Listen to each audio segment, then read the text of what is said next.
disais-je, ce moi incertain et flottant, dont j'ai contesté moi-même l'existence, et que je ne sens vraiment délimité que par quelques ouvrages qu'il m'est arrivé d'écrire, le voici, tel qu'il est, accompagné d'une troupe invisible de femmes qui auraient dû recevoir beaucoup plus tôt cet honneur, au point que je suis tenté de m'effacer pour laisser passer leurs ombres. Toutefois, n'oublions pas que c'est seulement il y a un peu plus ou un peu moins d'un siècle que la question de la présence de femmes dans cette assemblée a pu se poser. En d'autres termes, c'est vers le milieu du XIXe siècle que la littérature est devenue en France tout ensemble une vocation et une profession pour quelques femmes. Et cet état de choses était trop nouveau peut-être pour attirer l'attention d'une compagnie comme la vôtre.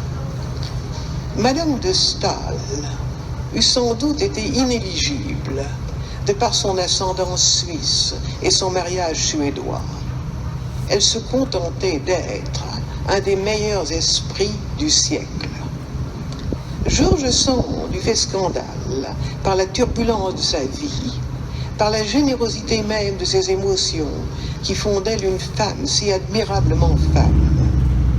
La personne, encore plus que l'écrivain, devançait son temps.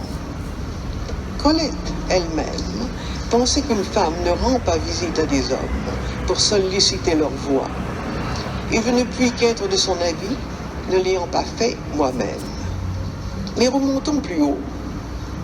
Les femmes de l'Ancien Régime, reines des salons et plutôt des ruelles, n'avaient pas songé à franchir votre seuil, et peut-être eussent-elles cru déchoir, en le faisant, de leur souveraineté féminine. Elles inspiraient les écrivains, les régentaient parfois, et fréquemment ont réussi à faire entrer l'un de leurs protégés dans votre compagnie, coutume qui, m'assure-t-on, dure jusqu'à nos jours.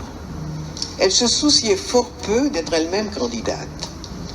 On ne peut donc prétendre que dans cette société française, si imprégnée d'influence féminine, l'Académie ait été misogyne.